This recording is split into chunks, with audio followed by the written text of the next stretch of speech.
নবী, তোমাদের মাঝে একজন নবী আছে, ওই নবীর খবর কি?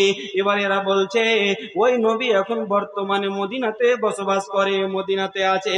তখন ওই দাজ্জাল বলছে আমি হলাম দাজ্জাল। আর ওই নবীর সম্পর্কে বলেন মক্কা মদিনাতে এদের সঙ্গে ওদের সঙ্গে কি জিহাদ যুদ্ধ হয়েছে? ওরা বলছে হ্যাঁ হয়েছে, কখনো জিতেছে কখনো হেরেছে। মানুষের সঙ্গে চালচলন ব্যবহারে কিরকম সুন্দর। ওই দাজ্জাল বলছে আমি দাজ্জাল তোমাদেরকে বলছি পৃথিবীবাসীর উচিত হবে নবী মুহাম্মদকে মেনে নেওয়া। ও ভাইরা আমার, আমি আপনাকে এতক্ষণ পর্যন্ত যে কথাটা বলতে চাইছিলাম ভাই আমার, ওই দাজ্জালকে ভাইরা আমার আলেম সমাজ বসে আছে, দাজ্জাল পৃথিবীর আগে যেদিন পৃথিবীটা ধ্বংস হয়ে যাবে, এরকম বাড়ি গাড়ি ঘর বাড়ি কিছুই থাকবে না, কিয়ামতের 40 দিন আগে আসবে, 40 দিন পূর্বে আসবে। 40 দিন পূর্বে আসার পরে সে দাজ্জাল মানুষকে ফিতনার ভিতরে ফেলে দেবে, মানুষকে অনচনের ভিতরে ফেলে দেবে, মানুষকে ফিতনার ভিতরে ফেলবে, মানুষকে বলবে আমি আল্লাহ আমি খোদা, তুই আমাকে মেনে নে, জান্নাত পাবে, সুখ পেয়ে যাবে। এক কথাই ভাই আমার কিয়ামতের যতগুলি হাদিস কোরআনে আলামত পাওয়া যায়, তার থেকে সর্বপ্রথম বড় আলামত হলো কিয়ামতের আলামত দাজ্জাল। ওই দাজ্জাল বলছে পৃথিবীবাসীর উচিত হবে নবী মুহাম্মদকে মেনে নেওয়া। ভাই আমার, কিয়ামতের সব থেকে বড় আলামত যেটা হবে যে দাজ্জাল কিয়ামত হওয়ার 40 দিন আগে দুনিয়াতে আসবে, আর দুনিয়াতে এসে ফাসাদ ঝামেলা ফিতনার শেষ থাকবে না। মানে ওই 40 দিনে যা পাওয়ার সব খাটাবে। ওরকম ব্যক্তি বা মানুষ বা ওই কিয়ামতের আলামত বলছে যে পৃথিবীবাসীর উচিত হবে নবী মুহাম্মদকে মেনে নেওয়া। ভাই আমার, আল্লাহ তাবারাক ওয়া তাআলা বলছে ইয়া আইয়ুহাল্লাযীনা আমানু আতিউল্লাহ ওয়া আতিউর রাসূল ওয়া লা তুবতিলু আমালাকুম, যারা তোমরা আল্লাহর উপর ঈমান এনেছো তারা আল্লাহর ইতাআত করো, তারপরে তার রাসূলের ইতাআত করো।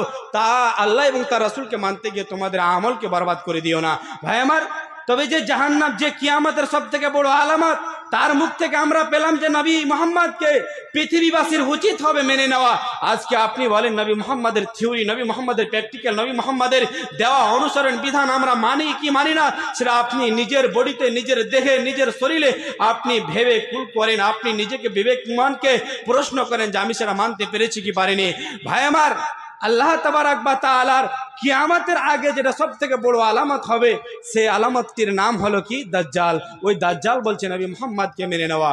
ভাই আমার, আর একটা উপমা বা একটা উদাহরণ হিসাবে নবী মুহাম্মদকে মেনে নেওয়ার উদাহরণটা দিয়ে আমার বক্তব্য শেষ করছি।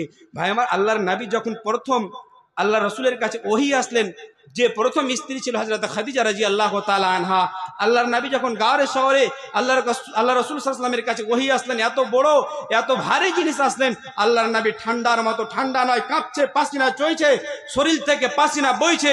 আল্লাহর নবী ওখান থেকে খাদিজাকে বলছে জাম্মিলুনি জাম্মিলুনি জাম্মিলুনি, মানে হযরত খাদিজাকে বলছে খাদিজা রে তুমি আমাকে একটা চাদর দাও, খাদিজা রে তুমি আমাকে একটা লেপ দাও, খাদিজা রে তুমি আমাকে একটা কম্বল দাও, খাদিজা রে তুমি আমাকে একটা কিছু দিয়ে ঢেপে দাও, আমি যেন ঠান্ডায় কাঁপতে লেগেছে। এবার খাদিজা একটা কম্বল দিয়ে দিল, একটা লেপ দিয়ে দিল। লেপ দেওয়ার পরে নবী মুহাম্মদকে বলছে ও নবী মুহাম্মদ, ও আমার প্রাণ প্রিয় স্বামী, তুমি বলো আজকে কেন কাঁপছো, কেন তুমি এরকম অবস্থায় এসেছো? নবী মুহাম্মদ এবার খাদিজাকে বলছে পুরো ঘটনাটা বলে দিল নবী মুহাম্মদকে। এবার সান্ত্বনা দেওয়ার জন্য তার চাচাতো ভাই পাদ্রী ছিল ওয়ারাকা বিন নওফাল, ওর কাছে নিয়ে যাওয়া হলো। ওয়ারাকা বিন নওফালকে ঘটনাটা খুলে বলা হলো। ওয়ারাকা বিন নওফাল বলছে যদি আমি এই লোকটা এই বাচ্চাটা নবী হওয়া পর্যন্ত বেঁচে থাকতাম বা বেঁচে থাকি, তবে নবী মুহাম্মদকে মেনে নিব। ভাই আমার, আল্লাহ রসুল এখনো পরিপূর্ণ নবীর দায়িত্ব পাননি। ওয়ারাকা বিন নওফালের কাছে গেলেন, তো ওয়ারাকা বিন নওফাল উত্তরটা কি দিচ্ছে খাদিজাকে, যদি আমি বেঁচে থাকি, আমার আল্লাহ হায়াত দেয়, তবে নবী মুহাম্মদ সাল্লাল্লাহু আলাইহি ওয়াসাল্লামের ইতাআত করব বা তার উম্মত হব বা তাকে মেনে নেব। ভাই আমার, যে একজন পাদ্রী, যে একজন ঈসাই, যে একজন খ্রিস্টান, সেও নবী মুহাম্মদের কথা বলছে, যে নবী মোহাম্মদকে যদি আমার জীবদ্দশায় পাই তবে নবী মোহাম্মদকে আমি মেনে নিব, নবী মোহাম্মদকে আমি মানব, নবী মোহাম্মদের উম্মত হয়ে যাব। ভাই আমার, যারা ইসলাম বুঝেনি, যারা ইসলাম পায়নি, যারা আমাদের মতো জালসা, যারা আমাদের মতো বক্তা, যারা আমাদের মতো অহরহ এলাকাতে জালসা, মসজিদে খুতবা শেষ হয় না, এরকম তারা বুঝতে পারেনি, তারপরও নবী মোহাম্মদের শান, নবী মোহাম্মদের চরিত্র, নবী মোহাম্মদের ব্যবহার, নবী মোহাম্মদের ক্যারেক্টার দেখে বলেছিল যে এটা কোনো নতুন ঘটনা নয়, এই ঘটনা যার কাছে এসেছিল এর আগে, সেটা হলো নবী নূহ আলাইহিস সালাম, হযরতে মূসা আলাইহিস সালামের কাছে এসেছিল। এই লোকটা নিশ্চিত শেষ নবী হবে, এই বালকটি নিশ্চিত একদিন শেষ নবী হবে, এই বাচ্চাটি একদিন জাতির বাহক হবে। ভাই আমার, সেখান থেকে পাওয়া গেল যে নবী মোহাম্মদকে মেনে নেওয়া। ভাই আমার, কিয়ামতে যেটা সব থেকে বড় আলামত, তার কাছ থেকে আমরা পেলাম যে পৃথিবীবাসীর উচিত হবে নবী মোহাম্মদকে মেনে নেওয়া। তারপরে যে ইসলাম পায়নি, ইসলাম বুঝিনি, সে লোকটিও বলছে, পাদ্রী বলছে, নবী মোহাম্মদের আমি ইতাত করব যদি আমি বেঁচে থাকি। ভাই আমার, যে খুন আমার আপনার দেহ থেকে, বডি, আত্মা থেকে আত্মা চলে যাবে, আমার আপনার